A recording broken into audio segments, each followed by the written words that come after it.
Over the last few thousand years, we have warped our own history. Our stories of the past have been changed, altered, mistranslated, and completely been misunderstood as we rounded the curve on the precession of the equinox. Modern views of our history account for many things, but completely dismiss many very important pieces in the puzzle. For example, the pyramids of Giza. There is no modern theory that accounts for how these could have been made. Individually, each block cannot be pulled even with 50 men pulling it, let alone drag it for hundreds of miles and then stack them on top of each other 450 feet in the air, in such a precise way that even modern technology can't achieve. Not to mention having it lined up precisely with both Orion's belt, a golden mean, and Fibonacci spiral, and be a primary nodal point of every sacred site on the planet. And that's just one example. Our history is not what we think. Many things that we've been led to believe to be true simply is not. This has got to be the biggest. The field of archaeology recently saw some monumental discoveries that are rocking the foundation of what we think we know about ourselves. Many ancient cities such as Babylon, Erech, and Akkad that were written about in the Bible and other ancient texts were always thought to be myths because no one could prove they existed. Then, one of them was found. This led to finding another, and then another. Inside one of these cities, archaeologists found thousands of cylindrical clay tablets hidden deep within the earth under this ancient city. The tablets were completely covered in text, written in cuneiform, and tell an ancient story that spans back over hundreds of thousands of years on this planet, describing the history of the earth and the origins of the human race in great detail. Now, the first thing we all want to do is just say that they were making things up. They didn't know the history of Earth, and they were simply creating tales to explain where they came from. However, if this was true, how can we explain how they knew so many things about the universe that would seem impossible to know? Not only did the Dogons know all about the distant planets in the solar system, but so did the Sumerians. They described them all in great detail in these Sumerian records. They also knew about the precession of the equinox. That's a tough one for a historian to understand, because it takes over 2,000 years of continuous observation to actually learn that the Earth has a wobble. The Sumerians had this information from day one of their civilization. A man named Zacharias Sitchin spent a long time transcribing these texts and had put them all together in his books, but many others have also done the same, and the interpretations are always very similar. Not only that, but Thoth has also shared information about this with us, and his account matches the Sumerian records. Adamus and other channelings discuss it as well. If you see all of these records and sources, there is a huge connection between the stories. Now, this story spans back hundreds of thousands of years into our past. It talks about Tiamat and Nibiru, the Nephilim, seeding the human race, Adam and Eve, and the children of Lemuria. This portion of the story is really interesting, but not the most crucial to know. We're not going to be covering this at this time. We are, however, going to be picking up the story at the end of Lemuria, and discussing the events of Atlantis up to present day. What I'm going to tell you is a mix of what these records say, along with what Thoth has told us for some finer details. Please have your own experience while watching this. I'm not going to tell you that this is fact. I am simply saying, decide for yourself.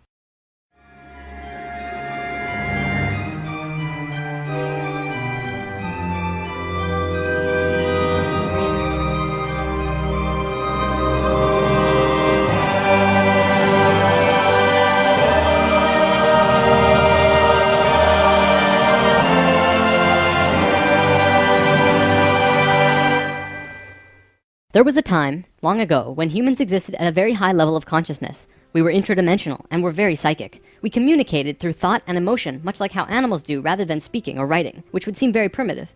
We lived primarily on a large string of islands called Lemuria, but there was a consciousness shift. We moved up in consciousness, and the islands of Lemuria sank beneath the oceans.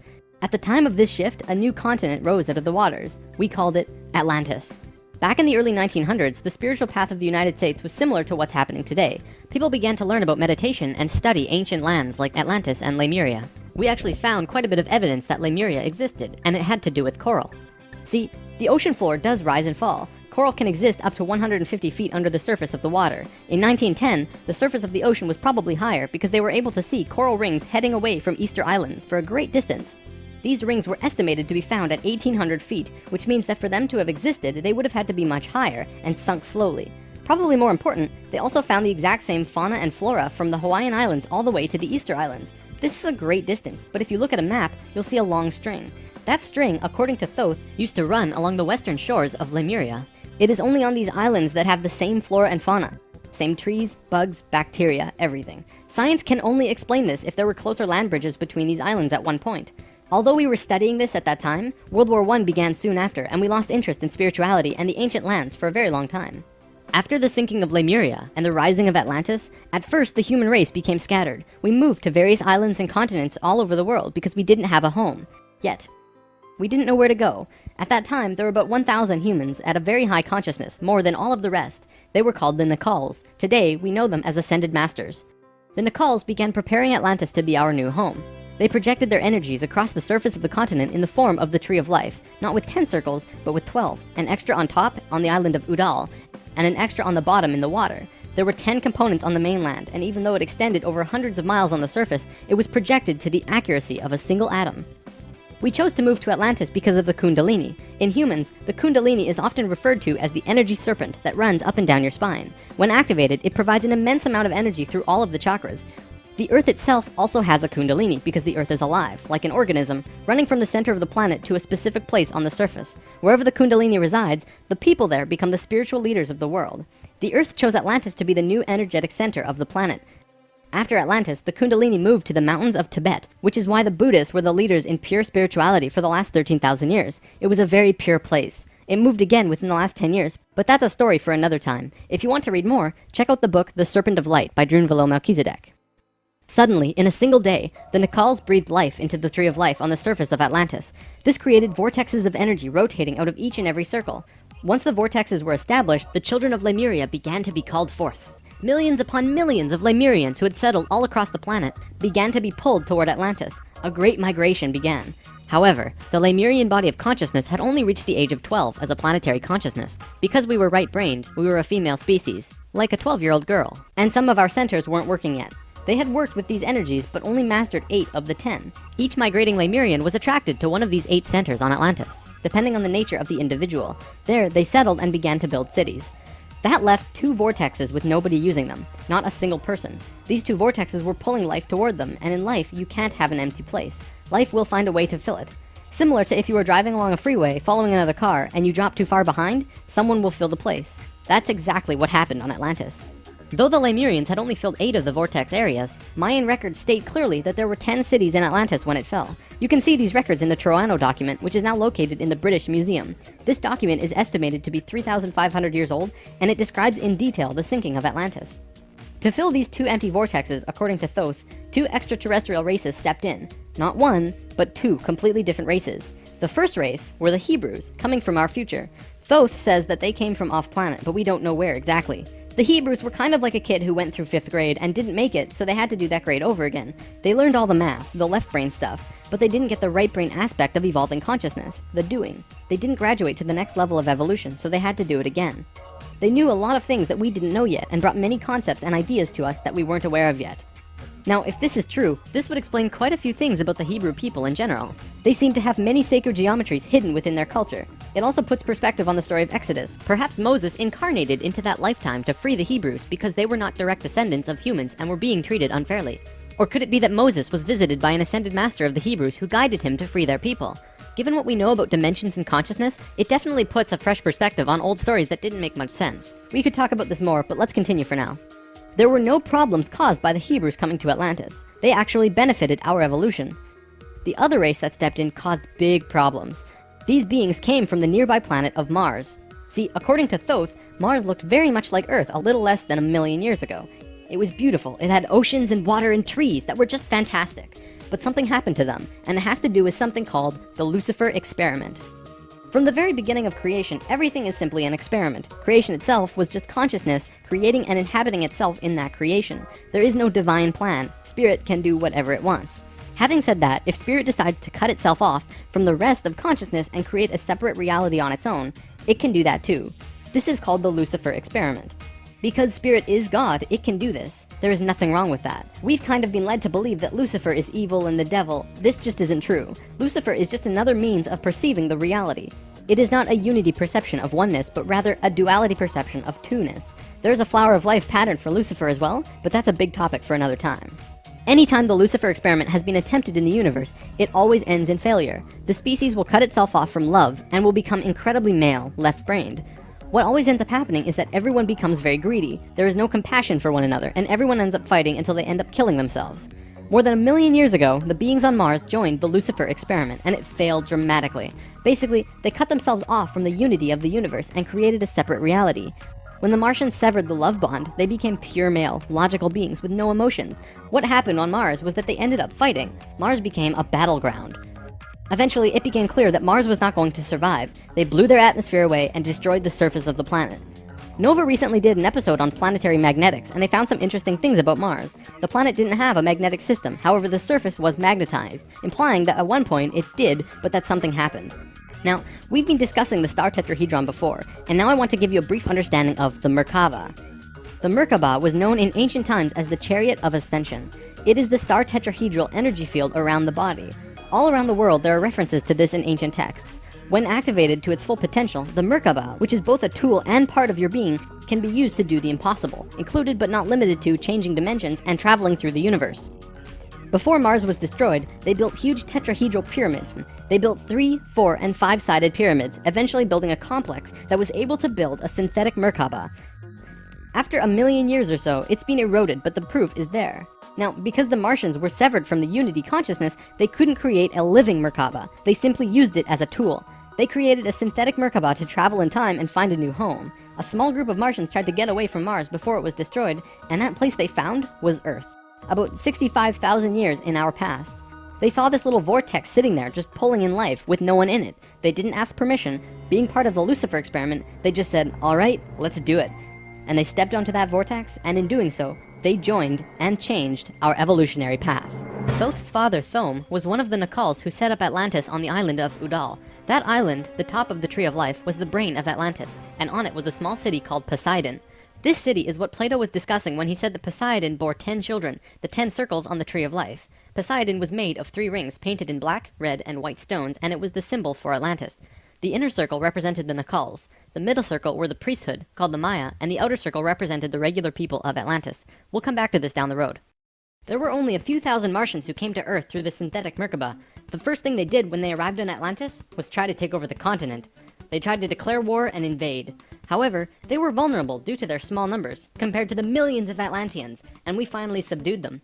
We were able to stop them from conquering us, but we could not send them back. When this happened on our evolutionary path, we now had the planetary consciousness of a 14-year-old girl. The Martians were an incredibly male species, and also very old, so what you had was a 14-year-old girl being taken over by a 60 or 70-year-old man. We had no choice in the matter. The Martians just stepped in and said, like it or not, we're here. They didn't care what we thought or felt about it. Really, it was no different from what the settlers of North America did to the Native Americans. Once the initial conflict was over, it was agreed that the Martians would try and understand this female thing they lacked. This emotional feeling, which they had none of at all. Things more or less settled for a while, but the Martians slowly began to implement their left-brain technologies, which the Atlanteans knew nothing about. One after the other, the Martians kept putting out these left-brain inventions, until the Atlanteans slowly began to see things through their left brain. We slowly began to become a male species. The Martians gained control, bit by bit, until eventually they had all of the power, as was their intention. The animosity between Atlanteans and the Martians never subsided, not even till the end of Atlantis. They hated each other. The Atlanteans were shoved down and treated like inferiors. It was like a marriage that the female component didn't like, but the male component didn't really care if she liked it or not. It remained this way for a very long time, until about 26,000 years ago, when the next phase slowly began. Before we continue, we have to talk about polar shifts. See, in the 1930s, Edgar Cayce was channeling information for a geologist when he stopped and he said, "There's something you should know. In the near future, the Earth's poles are going to shift." Cayce was a brilliant man with a very strong connection to higher dimensions, where he communicated with other beings for the human race. Ultimately, it was because of his channelings that the belief system called New Age was created. This is again just putting what he was doing into boxes of understanding, because no one else understood what he was doing at that time.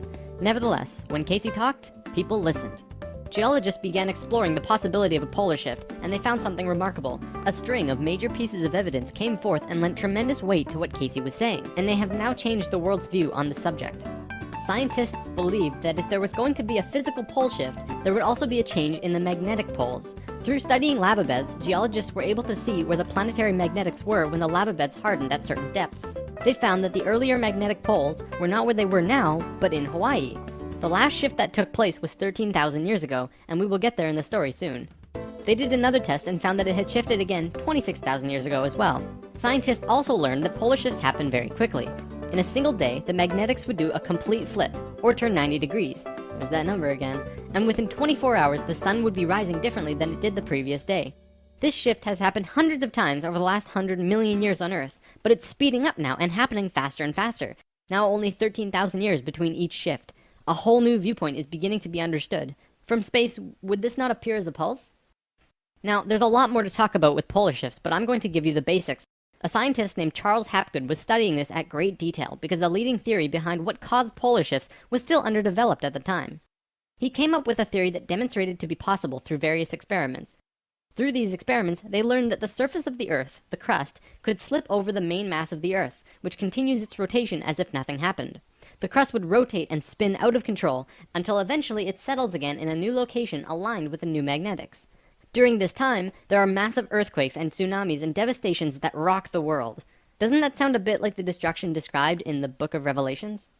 Now, I don't want to freak anyone out. Besides Edgar Cayce's account, many other ancient prophecies, including Nostradamus and Mayan prophecies, have talked about polar shifts in one way or another. And modern science is becoming increasingly aware that there is going to be a polar shift in our near future, which is lining up with our consciousness shift, though they don't take that aspect into account.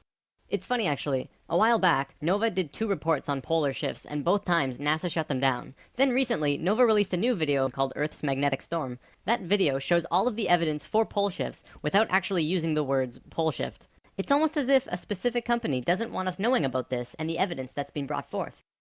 Polar shifts are directly related to the magnetics of the planet as well. Planetary magnetics are supposed to look like this, but the reality is much different. Our magnetics have been weakening over the last 500 years or so, and today, they look a little more like this. It was the magnetics becoming more and more warped that's causing many of the problems we've seen in the last 20 years. Birds follow the magnetics of the planet to migrate, and they'd be ending up in places they shouldn't be. Whales were continually beaching themselves in the 90s because they followed these magnetics, which led them to land where there should have been water. As for humans, you know how on the night of the full moon there are more rapes, murders, and violent crimes than any other night of the lunar cycle? Well, the moon affects the magnetics of the Earth, slightly. But the magnetics are so warped right now, it's affecting how we think and act as a planet. Our collapse of social structure is related to the geomagnetics of the Earth. Or perhaps it's the other way around. There's one other thing that we need to discuss about polar shifts. They always line up with a consciousness shift. They are interrelated. Thoth lived on Atlantis for a very long time, and he told us that he saw the Earth shift 5 times, watching the sun rise in the east, and then the west, then the east, then the west. This is how to explain why during a consciousness shift at the end of Lemuria, it sank beneath the oceans and Atlantis rose. If the crust was spinning randomly around the planet, many geological events such as continents rising and falling would take place. Now that we have an understanding of polar shifts, we can continue with this drama on Atlantis. 26,000 years ago, we were exactly where we were today on the precession of the equinox. We had gone through our falling asleep phase, and we were about to begin waking up. It was at this point that there was a small consciousness shift. We actually went down in consciousness, not up. A piece of Atlantis about the size of Rhode Island sank into the ocean. This caused a tremendous amount of fear within the Atlanteans, because they thought they were going to lose the whole continent, like what happened with Lemuria. Because of the consciousness shift, one of the bigger things they lost was their connection to the future. They couldn't foresee big events such as the potential sinking of their home. After about 200 years, this fear began to subside. Now, in both the Bible and the Sumerian records, the accounts of Adam, Eve, and all of their children were recorded to have exceptionally long lifespans, like 900 years or so. So 200 years for us back then is like 20 years for us today. We'll explain how we got there soon. Things kind of settled for a while, and then between 13,000 and 16,000 years ago, a comet approached the Earth. Because we were living at a high consciousness across all dimensions, the Atlanteans became aware of it before it hit. A great conflict occurred in Atlantis. The Martians, who were in the minority even though they were in control, wanted to blow it out of the sky with their laser technology. However, the Nacals had learned of the comet's true nature, and the Atlanteans protested. They said that the comet was in divine order. They had to allow it to take place naturally. Let it hit the Earth. That's what's supposed to happen. The Martians fought the Atlanteans, but in the end they gave in. The Martians agreed to let it hit the Earth. When the time arrived, it came screaming into the atmosphere, plunging into the Atlantic Ocean just off to the western shores of Atlantis, near where Charleston, South Carolina is now, only that was at the bottom of the ocean at the time. The remnants of the comet are now scattered across 4 states, and science has definitely determined that it hit at least 12,000 years ago, if not more. They're still finding pieces today. Although the main portion struck near Charleston, a few fragments actually hit the main body of Atlantis, crashing into an area right where the Martians were living, killing a huge portion of their population. They were pissed. They said, "It's all over, we're divorcing you, and we're gonna do whatever we want. You can do what you want, but we will never listen to you again." We know this whole bit. We've seen it in divorced families throughout the world. And the children? Well, look at our modern world today. We are the children. You can guess what the Martians did next. Their primary interface with the reality was control, and when their anger rose to meet their desire for control, they decided to take over the Earth. They began to once again create a complex like the one they built on Mars long ago to try and create another synthetic Merkaba. If they had succeeded, they would have gained control over everything on the planet. The only thing was, around 50,000 Earth years had passed since they had built a Merkaba, and they didn't quite remember how to do it. But they thought they did. The Martians built the buildings in Atlantis. They set up the whole experiment, threw the switch, and lost control. The destruction was immense. In this reality, you can hardly make a greater error than to create an out-of-control Merkaba. The experiment began to rip open the dimensional levels, not the higher ones, but the lower ones. To give an analogy, if you took a knife and slit open your stomach, the stomach acids would seep into other parts of the body that it's not supposed to be in. That's like ripping open the dimensions. The Martians almost destroyed the Earth. The environmental disaster we are experiencing today is nothing in comparison, though today's disasters are a direct result of these events. Because of this tear in the dimensional levels, a huge number of lower dimensional spirits and beings were thrown out of their comfort zone and into these higher levels. They were forced into a world that they did not know or understand. To survive, they needed bodies and began automatically entering into the bodies of people. For every human body, there were hundreds of lower dimensional spirits inhabiting them. These beings were Earthlings like us, but very different, not coming from this dimension. It was a catastrophe, probably the biggest the Earth has ever seen. The reason the Nacals were special wasn't just because of their incredibly high consciousness, making them like guides of Atlantis. They also had achieved what today we call immortality. Let's just say they figured out a way to keep their body healthy and young for as long as they chose, and could choose to pass on whenever they desired it. When reincarnating, they do not suffer the great memory loss that we do when we incarnate. They did it through their expanded consciousness and tantric interdimensional sex meditations. This is how Thoth was a priest king of Atlantis for thousands of years and stayed on Earth until 15 years ago when he gave all of his memories and understanding about sacred geometry to a man named Drunvalo Melchizedek. The Merkaba is formed out of 3 star tetrahedrons overlaid on top of each other. 2 of them are counter-rotating and the third is stationary. When the Merkaba is formed with the unity consciousness, it is formed internally with love. When it is formed externally through the Lucifer experiment, it does not have that love and can become unstable very quickly. The Martians' attempt at controlling the world took place on one of the small islands in the west of Atlantis. This place today is known as the Bermuda Triangle. It's a triangle because the top of the stationary tetrahedron of the Merkaba is actually sticking out of the water there, which causes a huge electromagnetic imbalance in that area. Many planes and boats have reported to have gone missing there. They just vanished without a trace. The imbalance is multidimensional, and in many cases, these ships and planes have been sucked into different dimensions, never to be seen again. That Merkaba is still there on the seafloor today, but from what I know, it's going to be corrected soon. The Nacals did their best to save Atlantis. They sent most of the lower dimensional beings back, at least as many as they could, and sealed up the dimensional tear. Despite this, the situation got really bad, really fast. All of the economic systems collapsed. Financial, social, and all concepts of how life ought to be completely broke down. Everyone on Atlantis began getting sick with weird diseases, and the entire continent went into a state of survival.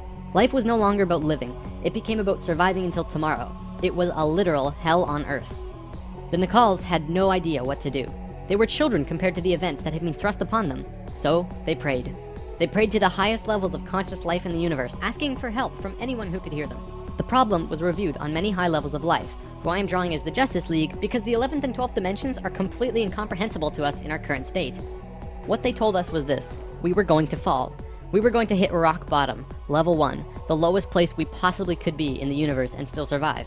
Also, we were changing polarity. We were no longer a female species, so we were starting from square one as a male species.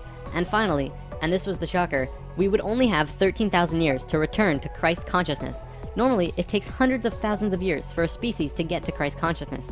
We had to do it in a fraction of the time. If we didn't, we would not survive. This has never happened before in the universe, ever. Thoth, who was the priest king of Atlantis at the time, learned that they would have to perform this experiment on themselves. They received instructions from the highest levels of life and they went on their way. Thoth proceeded with a being named Ra and Aragat, who were previous kings of Atlantis, and began the experiment. To understand what they did, we have to talk about consciousness grids. A planetary grid is an etheric crystalline structure that envelops the planet and holds the consciousness of any one species of life. This grid does have an electromagnetic component associated with the 3rd dimension, but it also has a component for every dimension as well. These grids are geometric, of course, and science will eventually discover that there is a grid for every species in the world. Each of these grids have their own geometry and are unique. There's not another one like it, just as the species itself are unique. These grids give off light as well, and from space they can be seen as the source of the bluish glow around the Earth. What Thoth and friends had to do was create a synthetic Christ consciousness grid, allowing humans to ascend to Christ consciousness in a very short time. But first, let's talk about the science behind the grid. Perhaps you've heard of the 100th monkey experiment. Over a span of 30 years, scientists were researching a species of monkey called Macaca fuscata on an island in Japan. They were providing the monkeys with sweet potatoes by dropping them in the sand. The monkeys liked sweet potatoes, but they didn't like the sand and dirt so much. A few monkey children figured out that they could wash their sweet potatoes, and some of them taught the technique to their parents. Only a few of the adult monkeys did this though. This went on for some time until one day the monkeys who actually knew the technique hit critical mass. And bingo! The technique started spreading faster than it did before. Monkeys started learning it really easily across all of the Japanese islands nearby as well as on the mainland. They knew that there had to be something that wasn't yet understood about how a species is connected to itself. So what did we do? We tried it on humans. Our research team made a picture out of human faces. About 100 faces hidden within a single picture, but at first glance, you could only see about 6 or 7. They did several surveys with a few hundred people in Australia and said, alright, find the faces. Most people could only pick out 6, 7, 8, 9 or so, not many more. After that, the research team went to Britain and aired the picture on a closed cable BBC special that was shown only in England. They showed where all of the faces were, every last one. Half of the research team, which stayed in Australia, did the experiment again with new subjects. And lo and behold, people were just naturally able to see more faces. After this experiment, they knew that something definitely connects us all, and the field of noetics is learning more about it daily. It's mass consciousness. In lesson 11, I showed you the 3 levels of consciousness. Each of these levels have their own consciousness grids around the planet, and our second level grid is based on squares and triangles. Many governments of the world, especially the Russian and US governments, were studying our grids back in the 60s and probably earlier. When mapping out the grid on the planet, you find little military bases on many of the nodal points of the grid. There are tons of these bases way out in the middle of nowhere, like on little islands like Guam. This couldn't be a coincidence that these government powers placed their bases right where the little spirals came out of the grid. They were trying to take control of the grid, because if you control consciousness, you control what we think and feel. Of course, there was another organization that had its hand in both of these governments, and still do, and we will discuss them soon enough. This grid is visible through astral projection as well. 13,000 years ago, it began. Thoth, Ra, and Aragat were to create a global complex that was able to build a synthetic Christ consciousness grid over a 13,000 year time period. The first thing they did was to fly to a place which is now called the Giza Plateau, but back then it was known as the land of Chem. It was also a rainforest back then as well, not desert like it is today. First, they created a grid around the planet 4th dimensionally, and then began to construct it in the physical 3rd dimension. They went to the male energetic axis of the Earth and constructed a complex which today is called the Solar Cross. These men were 6th dimensional beings at that time and were living at a very high level of consciousness, so whatever they thought happened instantly. It was that simple. According to Thoth, he built the Great Pyramid, not the Egyptian king Cheops. Thoth says that it was built 200 years prior to the pole shift and built very quickly. These pyramids were aligned precisely with both Fibonacci and golden mean spirals emanating from out of the solar cross. Interestingly enough, Edgar Cayce also channeled that the pyramids were constructed in this time. The pyramids were also found to be built from the top down. The stones on top were placed first, which has baffled researchers ever since. Every time more is learned about the pyramids, we move further into dark on understanding how they were formed. If what Thoth says is true, well, that explains everything. From there, Thoth and friends constructed an entire network of temples and structures along this grid 4th dimensionally, placing them on nodes on the new synthetic Christ consciousness grid they were creating. All of them were made with Fibonacci or golden mean spirals, and all of them were mathematically referred back to the solar cross in Egypt through the Great Pyramid. The creation of all of the sacred sites on the planet were no accident. It was a single consciousness that created them all, from Machu Picchu to Stonehenge to Zaghuan, you name it. There are a few exceptions, but most were created by a single awareness as part of a unity consciousness grid. Although the Great Pyramid was done all at once, many of these ancient structures of the world were made 4th dimensionally and slowly dropped in frequency until they manifested on the 3rd dimension over a long period of time. Richard Hoagland's research brings this forward, but he wasn't the first either. They showed how one sacred site is extrapolated from another to another to another. A hot topic of discussion right now are ley lines. These are simply geometric relations between sacred sites. Archaeologists are now finding these huge connections between major spiritual sites in the globe, and now we know why they're connected. These sites had to be built physically so that the Christ consciousness grid could manifest. In a way, think of the physical sites as the wiring of a giant wireless electrical system, and then it needs about 13,000 years of continuous energy flow for it to actually turn on. And just so that you're not left in suspense, yes, the grid was completed. It came to life and is now active, though not really used. Congratulations, Earth! We actually survived. Not only has Thoth told us this in person, but he's also written it down in the Emerald Tablets. These tablets were left in the Great Pyramid thousands of years ago. There are 12 tablets in total, formed from a substance created through alchemical transmutation.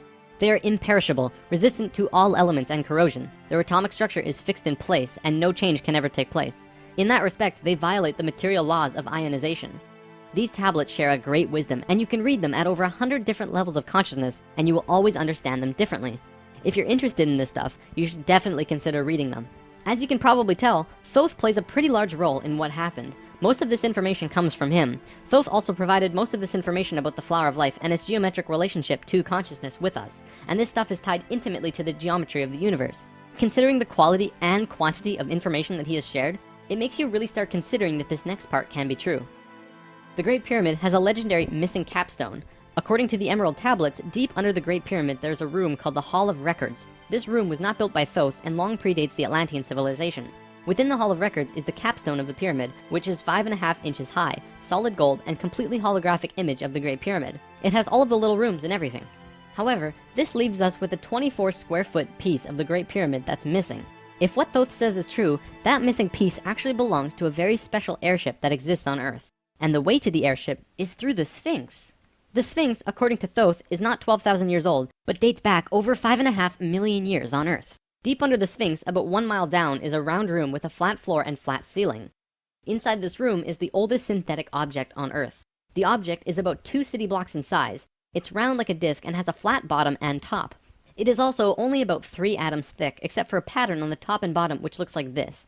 This pattern is 5 atoms thick. Thoth says that it's powered by consciousness, thoughts, and feelings, and connects with your own living Merkaba, which means that it becomes an extension of you and your own energy fields. The ship is also intimately connected with the spirit of the Earth, and is the protector for the whole planet. Thoth built the pyramid the way he did to fit with the ship. When on top of the Great Pyramid, it creates this image from above.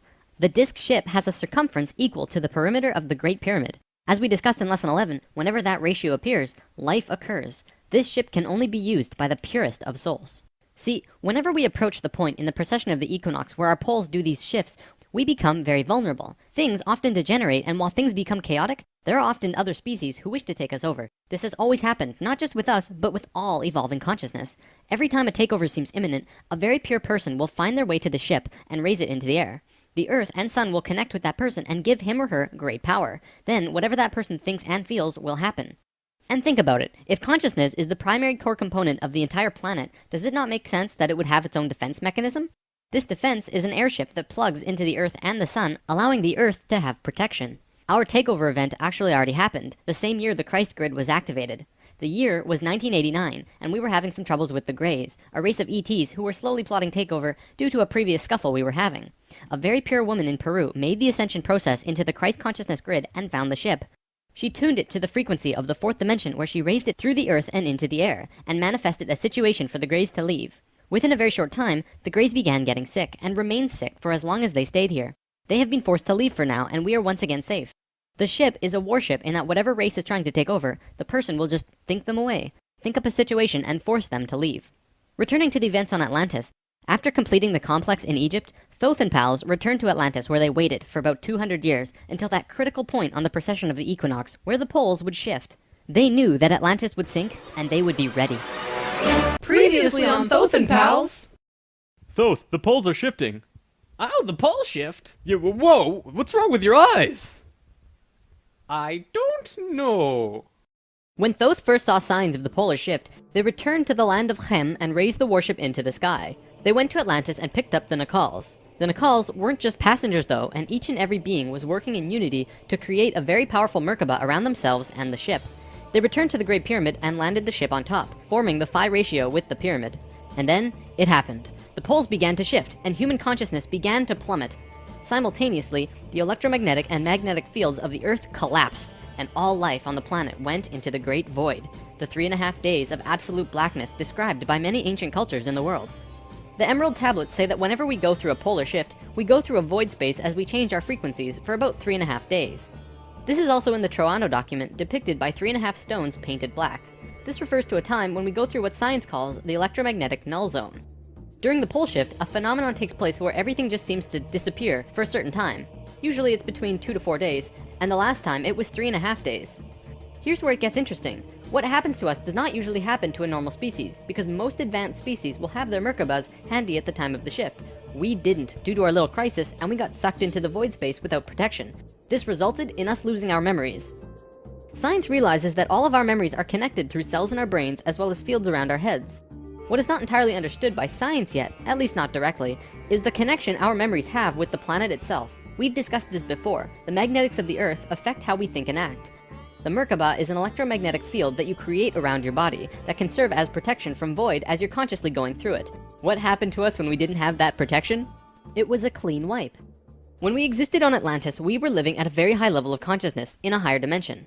We had extremely advanced and sophisticated bodies and minds, and were capable of practically anything, living in a dimension where molecules were spaced so far apart that consciousness could interact with them without physically moving. It's hard to explain because you can literally shape your environment immediately through your consciousness in these higher frequencies. In that sense, we were creators, knowing and understanding oneness, beings of love. But then we fell. We dropped back down to this place called the third dimension. We also fell in consciousness back to zero. We forgot how to use the pineal gland, and it slowly shrunk to the size it is now, like a raisin, where it's supposed to be eyeball size. When this happened, we forgot how to breathe source energy into our bodies, and our lifespans went kaput. Eventually, we went from 900 years to what it is today. We had not experienced this dense reality that we had before, at least for a very long time.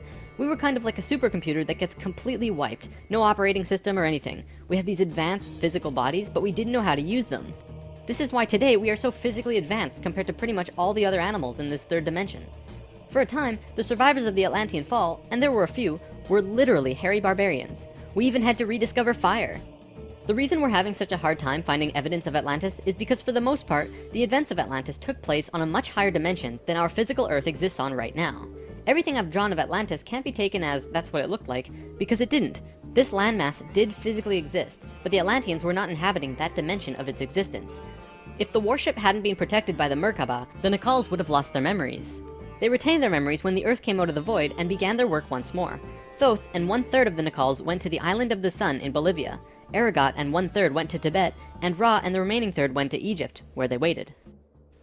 Now, we're going to begin bridging the gaps between this story and our current history.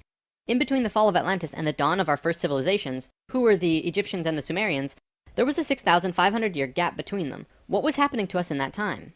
We have to look at this precession chart again. This is where we fell in consciousness, point C, and this was our falling asleep phase too. Thoth, Ra, and the Ascended Masters were waiting until point D. They had to wait for humans to just evolve themselves over a 6,500-year time period until they were advanced enough to actually receive this new information that they were going to provide. Sometime in here was when the flood of Noah occurred. Because of the pole shift, the Earth went through an ice age. This is scientific fact. When the ice melted, it would have caused massive flooding. DNA is the physical manifestation of who you are. It is your soul's physical aspect. What we are seeing in DNA is changes in the codons. There's 64 possible codons in DNA, and humans only have about 22 or so. What we're finding is that there are 6 more codons being activated within these children, and they are choosing 2 of the 6. These kids are what we call indigo and crystal children, and probably the super psychics as well. Now, this is a chromosome. Basically, what this is lots and lots of DNA wrapped into this weird H-like shape. This is located in every cell and is part of your body of consciousness. What Thoth tells us is that every level of consciousness seen here not only has its own consciousness grid, but its chromosome change as well. The second level, where we are now, has 44 and 2 chromosomes. To any scientist, this is basic biology. The first level, however, has 42 and 2, and this third level has 46 and 2. The fourth and fifth have 48 and 2 and 50 and 2 respectively. The primary physically visible difference between these DNA in all life is height. The first level has an average height of 4 to 6 feet tall. The second level, us, has an average height of 5 to 7 feet. Third are about 10 to 16 feet, which we are about to translate to. Fourth is 30 to 35 feet, and the last is 50 to 60. You may remember a being named Metatron, the Hebrew archangel who is the perfection of what humanity is to become. He was 55 feet tall, that guy. The last 2 heights are far in the distant future for us, though. This is a place in Egypt today called Abu Simbel. The first thing you notice is that these statues are huge, but with the information about the DNA, this paints a different picture. These beings would be in the 60-foot range if they were to stand. They were at the 5th level of consciousness. These beings on a different wall are 35 feet tall, 4th level of consciousness. Here are some 3rd levels as well. Archaeologists saw this and thought that it meant that the man was just much more important than the woman, when in actuality, the kings of Egypt had 5 different names, one for every level of consciousness. Some of the kings were even able to translate into different dimensions, and that's how they guided the population with the power of the gods. In Egypt, according to today's top archaeologists and researchers, the Egyptians and Sumerians both began their civilizations right around the same time from each other, within a few hundred years or so. Both of these civilizations emerged out of nowhere with perfect writing abilities that were not improved upon since. When they first emerged, they were extremely sophisticated and clear, and slowly degenerated over generations. No archaeologist can explain how this happened or explain how it could have happened. They placed Egypt and Sumer into a special classification called stair-step evolution. What happened was, one day, Egypt got its language, full and complete. Then the knowledge leveled off. And then it got another massive leap a little while later. Then suddenly, they knew everything about water and moat systems just perfect. Then, a little time later, bam, they're masters of hydraulics. How did Egypt and Sumer do this? Well, this is what Thoth said. When we were evolving on our own for 6,500 years, Ra and the Ascended Masters were waiting in an underground city beneath the Great Pyramid. We'll come back to this in a bit. Thoth's son Tat formed a group called the Tat Brotherhood, which is a secret group that still exists today as protectors and keepers of the sacred temples. Today, they're still connected to the Ascended Masters. So about 6,000 years ago, some members of the Tat Brotherhood would wait until they would meet someone who could understand what they were going to teach them. When they found someone, they would just tune their frequencies to the third dimension and walk up and tell them information flat out. They said, hey, if you do this and this happens. The Egyptians would say, wow, look at that. Then they would go underground, wait another little while, and repeat the process. Over a short period of time, the Egyptian and Sumerian evolution shot up in stair steps. As for the Sumerians, they also received a more detailed story by those who were assisting them. They described to the Sumerians in all of the details they remembered. They said, this is the history of the planet, write it down. The Sumerians knew about the precession of the equinox because they were told it by the Nacals from Atlantis. After this stair-step period, we began to fall asleep further. Things got worse once more. It was our falling sleep stage of precession, and although the Nacals had given us a boost, we were consciously dozing off. On that note, it's time for the story about the city under the pyramid. Keep an open mind about this because there is very little proof for what I'm about to say. For over 40 years, Drunvalo Melchizedek has been studying human consciousness through sacred geometry and spiritual teachers and masters all over the world. In 1996, he was contacted by a source in Egypt who said that something incredible had been discovered. A stone stele came out of the ground between the paws of the Sphinx into the daylight. They removed it and dug into the earth beneath the Sphinx. There they found a room with 3 tunnels leading off of it. One of the tunnels, which went to the Great Pyramid, had another tunnel coming off it, and it was shielded by a wall of light. Bullets could not pass through this field, and people could not even get close to it without feeling like they're going to die. The Egyptian government found a particular person who could turn off this field. They also had brought in Paramount Studios to film it, as they had filmed the opening of King Tut's tomb. They had a good relationship with Egypt. The government wanted several $1,000,000 from Paramount, but at the last minute they asked for an extra $1.5 million under the table. Paramount was outraged and they backed off. Things were silent for about 3 months. Then Drunvalo heard from a source again who was involved in all this, who said that 3 men shut off the light field and went inside. They found themselves inside a very large building that went on for miles underground, which was really the edge of a giant underground city, which was really just one giant building. Then, a little while later, an Egyptian archaeologist named Larry Hunter began describing the same thing, but more detailed. He said that the city was 6.5 by 8 miles wide and 12 stories deep, and the city was outlined by specific temples in Egypt. The 3 pyramids are lined up with Orion's belt, but there are also small temples for every other star in the constellation. Those temples map out the city underground and are made out of a special stone not found anywhere else in Egypt called Koinen stone. Incredibly enough, very recently, ancient tunnels were found in Romania that led to both Egypt and the inner earth. Now, I don't have time to go into detail about this particular story, but if you want, check out the book Transylvanian Sunrise by Radu Sinamar.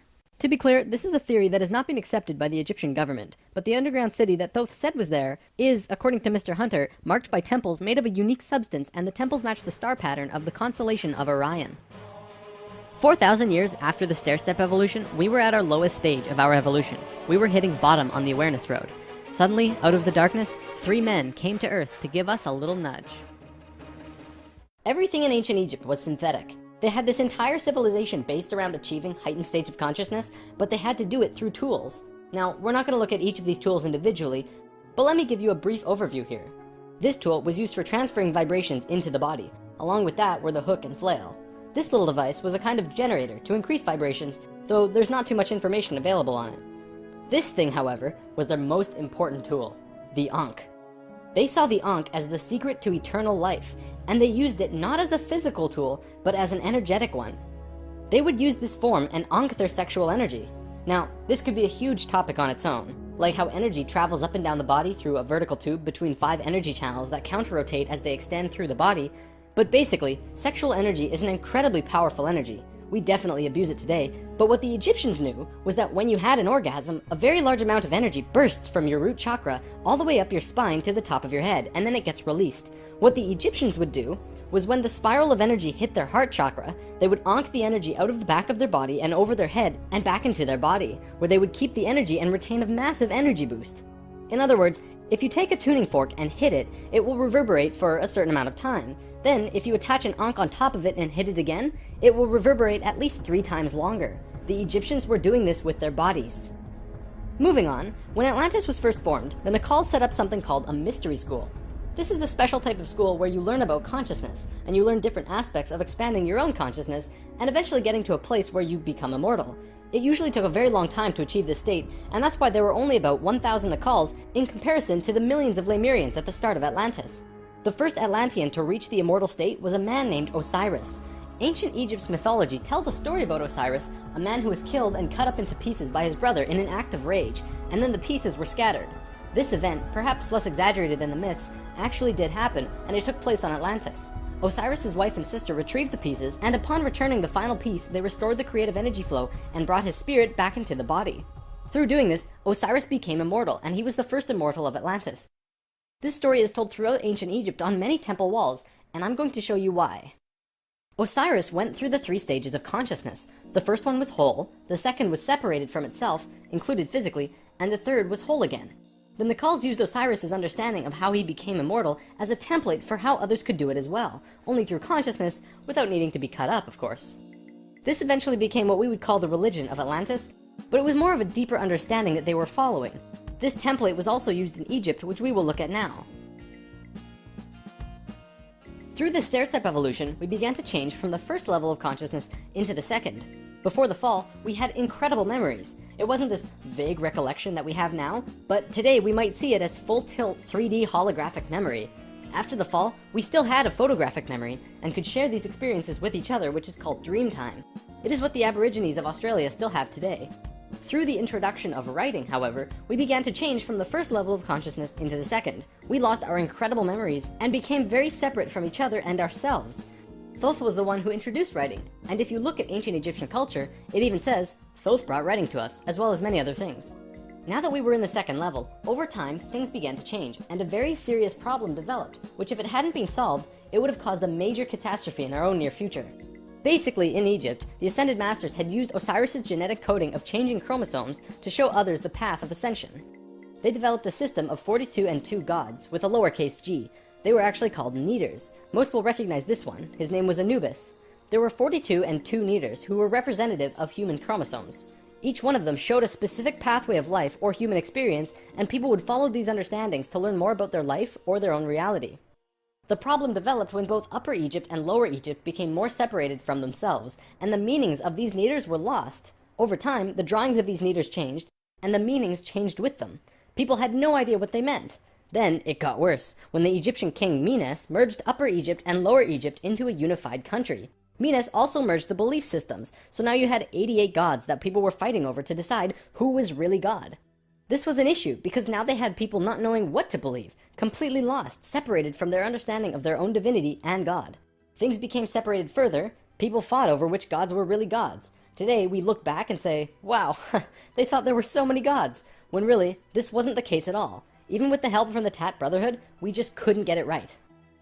There was one short period of Egyptian culture that most historians don't really understand.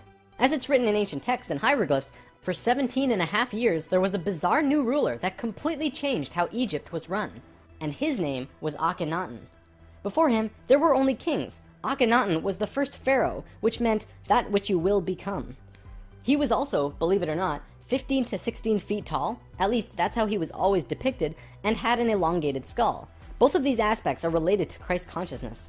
Akhenaten abolished all previous understandings of God and tried to instill a one-God understanding in everyone. After 17 years, the majority of Egyptians revolted and Akhenaten was killed, soon to be replaced by someone else, returning to the old system. What actually happened?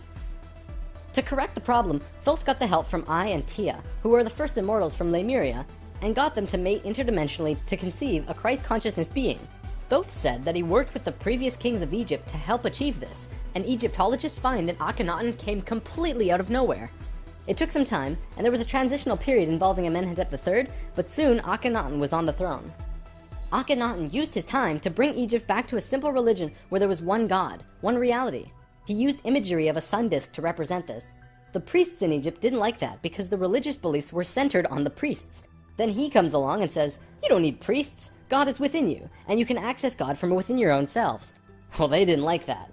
He also pulled the military back and said, "Don't attack unless someone else attacks first." The military didn't like him either. Plus, the people generally didn't like him because they enjoyed worshipping their many gods. Eventually, they disposed of him.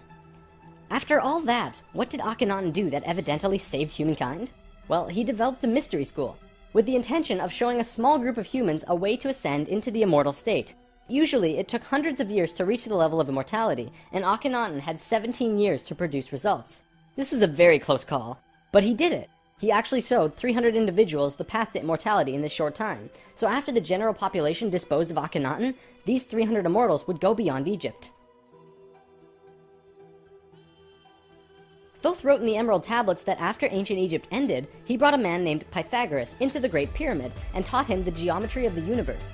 That man then went on to found Greece, which was originally built upon schools for teaching geometry and the Platonic solids and all of that stuff. Thoth lived a lifetime here as well, where he was known as Hermes Trismegistus. Akhenaten's immortals became a group called the Essene Brotherhood. They first migrated to a place called Masada in Israel. Even today, Masada is known as the capital of the Essene Brotherhood. Now get this. In this brotherhood, there were two people in particular, a man and a woman. You might have heard of them. Mary and Joseph? See, it was part of the Ascended Master's plan that they would bring in a being who would show the pathway to Christ consciousness. He would come to Earth as a second-level being, a regular Joe, and achieve Christ consciousness through the course of his life. Then, the ascension process, the transitional experience from the second to third level, would go into the consciousness grid that was still being formed. He was able to transition because he was originally from these higher levels. That man is known today as Jesus, although his name at that time was Yahshua ben Hur. If Yahshua had not shown up, we would not have had that ascension experience available to us today. None of us would be aware that these higher levels of understanding even existed, and we would destroy ourselves. According to what Thoth said, Mary and Joseph mated interdimensionally. Mary could have been a virgin, physically, but she mated with Joseph in a way that would allow a soul from a higher reality to come down to Earth and have a human experience. Usually, this is impossible to do otherwise. Through Yahshua's work, he came here just like us, a total human being, but he went through these three important stages: final death, resurrection, and ascension, and gave us these experiences so that we could access them down the road. Now, as we all know, the story of Jesus has a missing piece. He was a child, disappeared for some time, and then showed up again when he was 30. In a book called The 18 Absent Years of Jesus Christ, the leading theories about where he went was actually out east to either the Himalayan or Tibetan mountains, where he became an enlightened guru. He brought his teachings back to the world after that. If you remember from part 1, the Kundalini of the planet was residing in Tibet at that time. They were very spiritually adept people living there, and remain so today. Now, on the topic of Christ, there's something else I'd like to bring up: the Lord's Prayer. Today, we know this as the only prayer that Jesus taught, but did you know it's actually a geometric prayer meditation? A man named Bodhi McCoy spent over 20 years working with this prayer and analyzing it with sacred geometry, and has discovered some incredible synchronicities. In his book, Live the Promise, he explains how the original prayer, not the extended version mind you, has 7 segments or thoughts, which align perfectly with the 7 chakras as well as the 7 original branches of yoga. Bodhi teaches how to do this prayer meditation, as well as meditations him and his wife have developed based on the Lord's Prayer, called heart dances. It's really quite incredible to see how it all works with the pure geometries of the universe. If you wish to learn more, check out livethepromise.net. If you study Christian religion and Egyptian religion, you'll actually find that they parallel in almost every way except for the Egyptians' understanding of God. Most evidence shows that Christian religion came out of Egyptian religion, and then later they went back and discredited the Egyptians. Around 300 AD, there was a council called the Council of Nicaea, which was the syndication between the Roman political and religious authorities. Basically, the religious leaders and political leaders realized that they could unite and impose more influence on the people and control society through their unity. It's right around this time that we begin to see the manifestation of the New Testament, which was put together from scriptures and stories, some newer and some much older, which were renewed and superimposed on the life of Yahshua ben Hur, which today we know as Jesus of Nazareth. The term Christ actually stems back from much before the Bible. It comes from the word Christala, which is a word that derives from the original 7 core audible sounds of creation. When the creation of the universe occurred, the original tones were ka, ra, ya, sa, ta, ha, la. Christla actually was broken down on Earth into 2 words, Christ, which soon became Christ, and Hla, which became Allah, which were broken down and changed through oral tradition. The symbol for Atlantis was 3 rings inside of the other. The inside were the Nacals, the middle ring were called Maya, and the outer ring were the Atlanteans. The Maya's job was communicating the messages from the inner circle out to the regular people of Atlantis. When Atlantis sank, the Maya took their knowledge, a crystal skull with memories of Atlantis, and their calendar, and went out to what today is called the Yucatan Peninsula, birthplace of the Mayan civilization. Their calendar is the most advanced, detailed calendar on the planet, and it has its roots in Atlantis. Over the last few hundred years, a group of people have slowly monopolized the entire world into what it is now. Today, there are 13 families that are among the richest families in the world. They have their hands in next to every organization and government and control over 95% of the money. They control our modern world from the very tippy top. Today, we like to call them the Illuminati, except that's not really who they are. The word Illuminati means enlightened ones, which was established long ago as a secret society that was focused around expanding knowledge through scientific and spiritual understandings. Secret societies were not originally bad, but rather consisted of those who just kind of got it. They understood information that the average person at that time would not accept and demonize. These societies had to be kept a secret because of the control that the church had and refuted against what they wanted to explore. This is where Freemasonry originally comes from. If you do the research on the time periods, what probably happened was that the church, who had the majority of the control at the time, probably infiltrated some of these organizations to make sure that they were not creating plans to expose information and destroy the world order that they had created. This led to the church exposing some of the societies as devil worship and blasphemous, and fear of these groups rose. Over time, many secret societies branched off by those who were corrupt or previously infiltrated by the church, and gained more control through the church and large organizations that were being established. Today, there exist 13 families around the world who pretty much own the world, with over 95% of the money and a lust for greed, power, and control. More and more information has become present lately that many of these families may have DNA that is different than the rest of the human population. It is speculated that they share DNA that was passed down from the Martian race or other species races. They contain no love or emotion and are completely power-driven. This brings us to the end of the human history story for spirit science, but of course, it's not really the end. For one, we've only really scratched the surface of discussing many of these topics. Secret societies, for example, would take another 2 or 3 lessons to really get into. Plus, the human history story won't end because we're still living it, and what happens next is ultimately up to you. This story, while seemingly unbelievable and at times outrageous, does explain a lot. Think about it. We've covered the Bermuda Triangle, the face on Mars, Jesus, what the Egyptians were doing, the rise of Greece, pretty much most modern religions, the reason we popped up out of nowhere 6,500 years ago, the stair-step evolution of those cultures, and the story of Atlantis, which has been elusive to us at the best of times. It also explains the Great Pyramids and their connection to all of the sacred sites on the planet, the Sumerian tablets, the Emerald tablets, Lucifer, and as for the Hebrews, if you read their Talmud, it actually seems to suggest that they're not from here. I'm not going to tell you to believe it, but it definitely puts some perspective on many questions and aspects about the world which we generally just don't have conclusive answers to. Take it with a grain of salt, though. After all, it is just a theory.